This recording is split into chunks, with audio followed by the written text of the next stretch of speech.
जो 2 दिन के प्रवास पे जम्मू कश्मीर में विकसित भारत के एक संकल्प लिया है, जो अभी 5 साल के लिए दोबारा चुनाव होने हैं, पार्लियामेंट के चुनाव होने हैं, तो एक मैनिफेस्टो जिसको एक नया नाम भारतीय जनता पार्टी ने दिया है, देश भर में इसको संकल्प पत्र के तौर पे देखा गया है।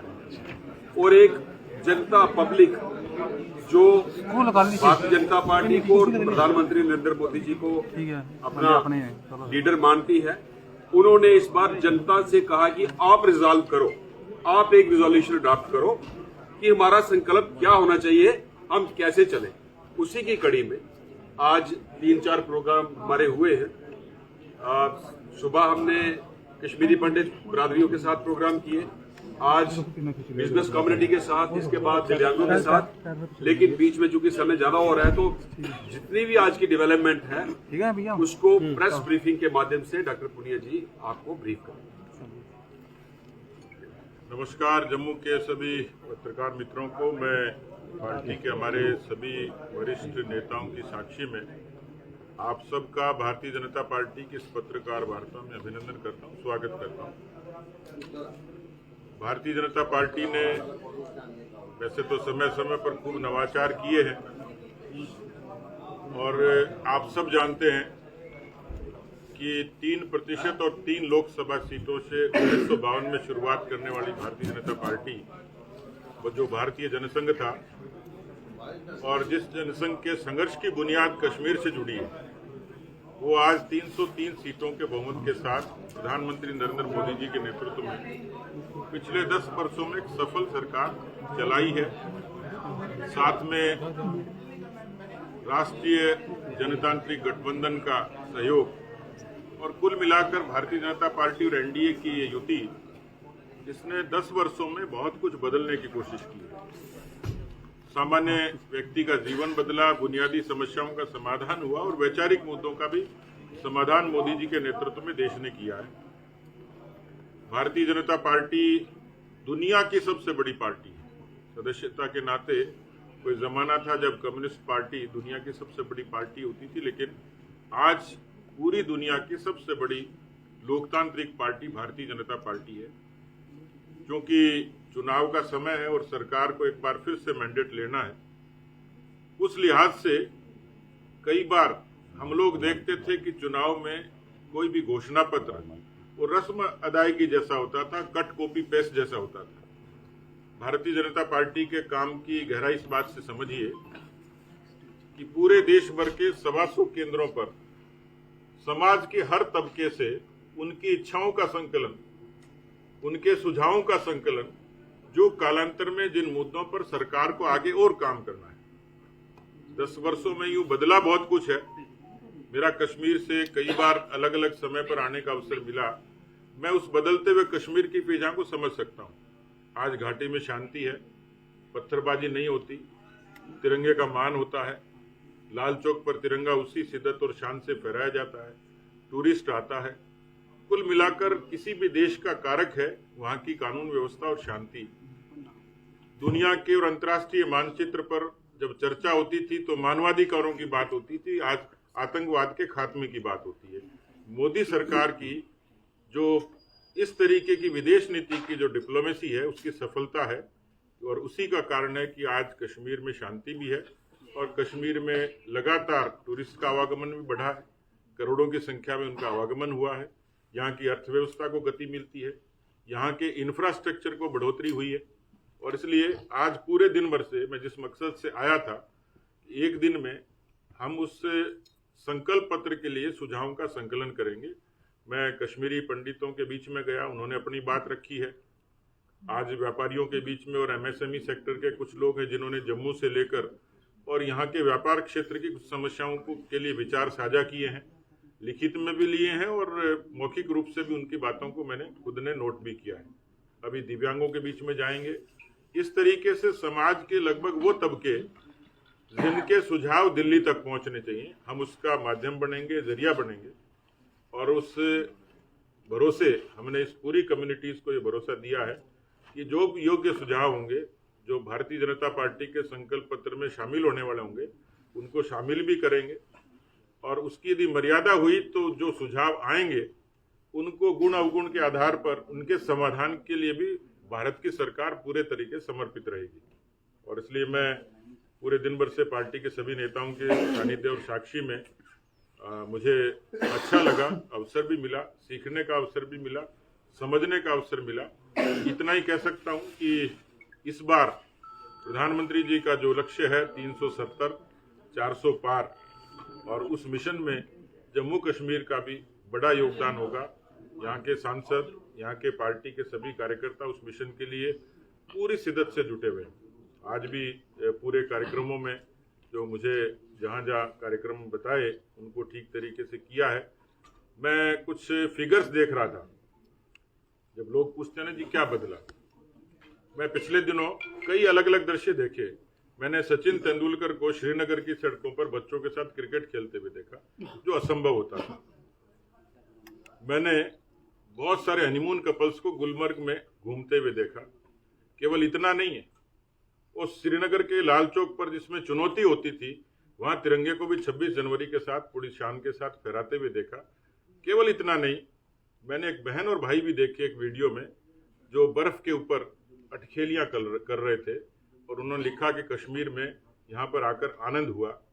ये आनंद मोदी सरकार की बड़ी उपलब्धि है कि आज कोई भी व्यक्ति, ये मैं जिनका जिक्र कर रहा हूँ वो लोग हैं जो कश्मीर की नीति पर, भारतीय जनता पार्टी पर और प्रधानमंत्री पर अक्सर निशाना साधते हैं, लेकिन ये यदि आनंद मिला होगा, ये लुत्फ मिला है, ये आज़ादी मिली, तो प्रधानमंत्री जी की प्रतिबद्धता के कारण।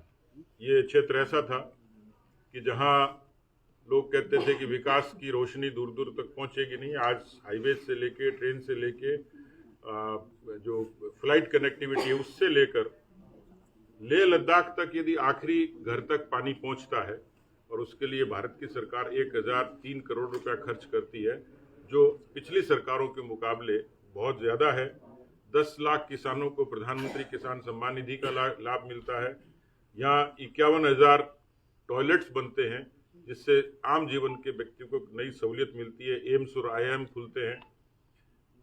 जो 18 लाख घरों को रोशन करने का काम मोदी की सरकार करती है। ऐसे लोग जिनको स्वास्थ्य का बीमा चाहिए, और दुनिया में जो सबसे बड़ी हेल्थ इंश्योरेंस स्कीम है वो आयुष्मान भारत, भारत के 50 करोड़ लोगों को लाभ मिलेगा। उस तर्ज पर यहाँ 8 लाख लोगों को उसका लाभ मिला है। PM आवास का हर व्यक्ति को 8 लाख लोग ले चुके, बाकी वो उसमें टारगेट में है कि वो सब लोग उनको मिलेगा। PM आवास 11,800 करोड़ रुपए शिक्षा के लिए खर्च होना। प्रधानमंत्री ग्राम सड़क योजना के लिए जो प्रोविजन है 717 करोड़ रुपए, बहुत बड़ी राशि है। यूपीओ को देखें तो 523 करोड़ रुपए थी। मैंने जो ग्रामीण विकास है, रूरल डेवलपमेंट, उसके लिए पिछली सरकारों के मुकाबले उन्होंने 680 करोड़ रुपए खर्च किए थे। इसमें 1100 करोड़ रुपए भारत की सरकार खर्च कर चुकी। जो आतंकवाद का खात्मा, पत्थरबाजी का बंद होना, 370 का खत्म होना, ये सब उस तरीके के लक्षण हैं जिससे कश्मीर में शांति बहाल भी हुई है। कश्मीर अब लोगों के लिए आकर्षण का केंद्र फिर से बना है, और मुझे पूरा भरोसा है कि मोदी जी हैट्रिक भी बनाएंगे। और मोदी जी की हैट्रिक जब बनेगी, जब एक बार फिर से NDA की और भारतीय जनता पार्टी की सरकार होगी, ये सरकार और ज्यादा मजबूत इरादों के साथ जो बकाया काम है, जो प्राथमिकता के काम है, उनको निश्चित रूप से पूरा करेगी। तो कुल मिलाकर जो मुझे बताया, संकल्प पत्रों का संकलन, सुझावों का संकलन, मैं अपनी ये पूरी रिपोर्ट, जो मुझे व्यक्तिगत रूप से कुछ डेलीगेशन मिले हैं, कुछ लिखित में सुझाव आए हैं, कुछ मौखिक लोगों ने सुझाव दिए, तो एक पूरी व्यवस्थित रिपोर्ट मैं केंद्रीय नेतृत्व को दूंगा, इस भरोसे के साथ कि कश्मीरी पंडितों से लेकर जम्मू के व्यापारियों तक की समस्याओं का समाधान भारत की सरकार प्राथमिकता से करेगी। आप सब लोगों ने मुझे सम्मान दिया, सुना, इसके लिए बहुत बहुत धन्यवाद। जी, आज जब आप यहाँ पे आए, सुबह मेरी आपके वहाँ पे भी बात हुई, जिसमें आपने कश्मीरी पंडितों की बात की, अभी आपने फ्रेजर की भी बात की।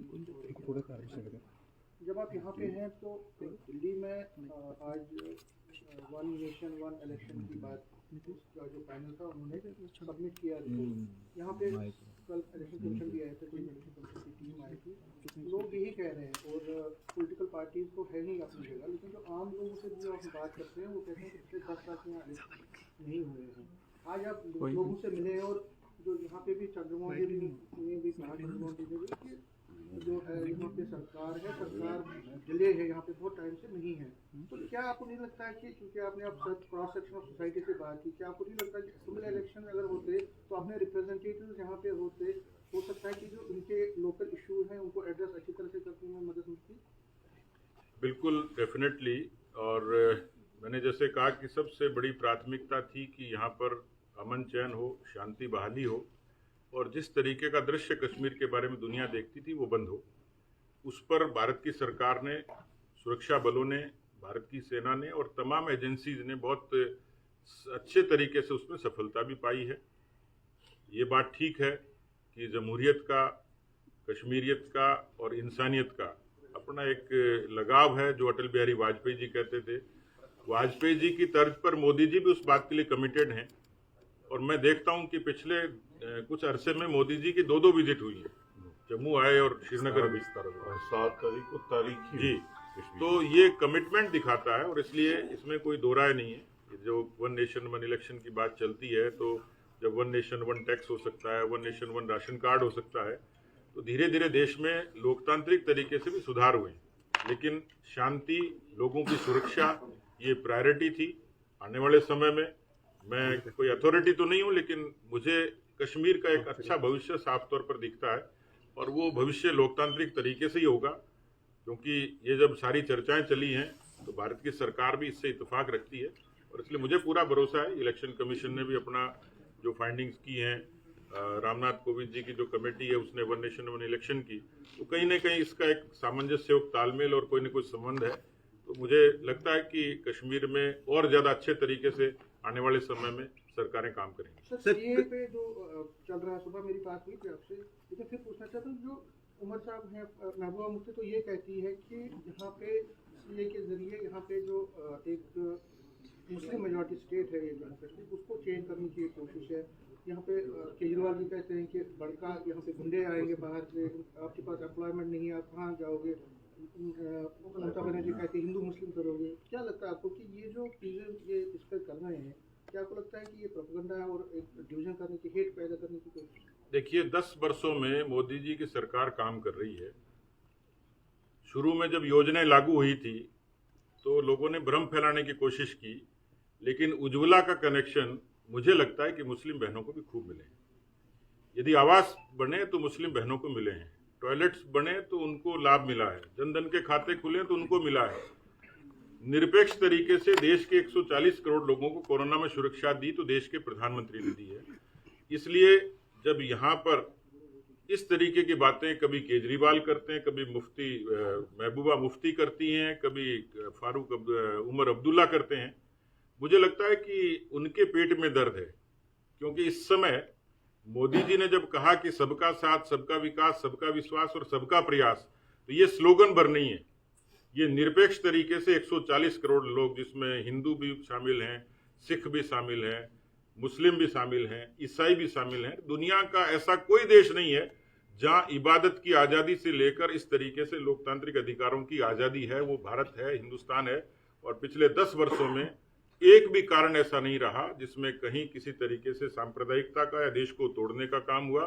लोग कहते थे कि राम का मंदिर बनेगा तो गृह युद्ध हो जाएगा, पत्ता भी नहीं हिला और सब लोगों ने उसकी तारीफ करी। मैं तो सोशल मीडिया पर देख रहा था कि नागरिकता संशोधन कानून का समर्थन करने वाले अधिकांश मुस्लिम संगठन ही हैं, और इसलिए नागरिकता संशोधन कानून के बारे में ये लोग भ्रम फैलाने की कोशिश कर रहे हैं। कानून का सीधा सीधा ताल्लुक उन लोगों से है जो अफगानिस्तान में अल्पसंख्यक हो गए, जो पाकिस्तान में अल्पसंख्यक हो गए, जो बांग्लादेश में अल्पसंख्यक हो गए। उन लोगों की मंशा थी कि जहां हमारे पुरखे पैदा हुए उस देश में हम लोग अपना जीवन गुजारें। तो भारत की सरकार ने एक कानून के जरिए उनको ये आज़ादी दी है, उनको स्वतंत्रता दी है कि अपने देश में आएं, अपने पुरखों के देश में रहें। इसमें किसी धर्म का, किसी व्यक्ति का, किसी जाति का, किसी पंथ का, किसी मजहब का किसी तरीके से कोई गतिरोध नहीं है। और इसलिए मुझे लगता है कि उनका काम भ्रम फैलाना है।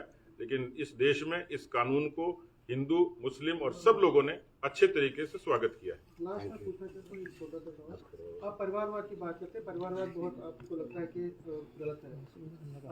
राजस्थान की बात करें तो वहाँ के जो चीफ मिनिस्टर रहे हैं गहलोत साहब, उनके बेटे को भी वो दे रहे हैं, मैंडेट दिया है उनके लिए।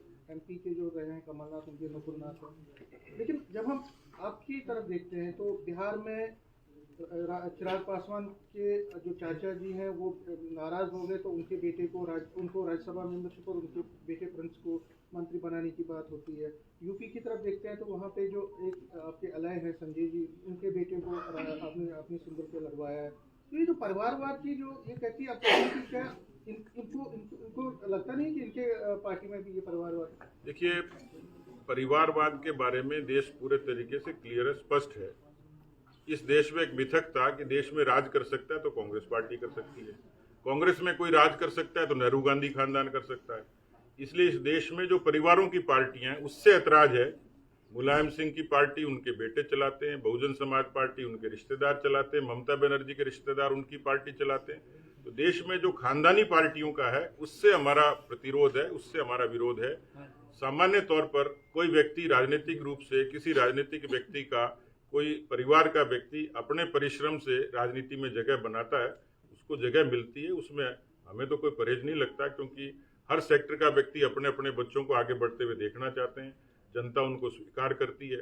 इसलिए परिवारवाद की भाषा में अलग अलग तरीके से लोगों की अलग अलग व्याख्या है, लेकिन हमारा जो प्रतिरोध है वो उस परिवारवाद और उस वंशवाद से जो दूसरे लोगों को इस बात की इजाजत नहीं देता। आज खड़गे जी हैं, लेकिन खड़गे जी की स्थिति क्या है ये सब लोग जानते हैं। इसलिए दूसरी पार्टियों में मैं लिस्ट देख रहा था उत्तर प्रदेश की, उसमें पूरे खानदान के लोग चुनाव लड़ रहे हैं। इसलिए योग्यता के आधार पर किसी दल में कोई व्यक्ति विकसित होता है उससे कोई ऐतराज नहीं है, लेकिन जो खानदानों ने जो परंपरा बना ली उससे ऐतराज है। धन्यवाद।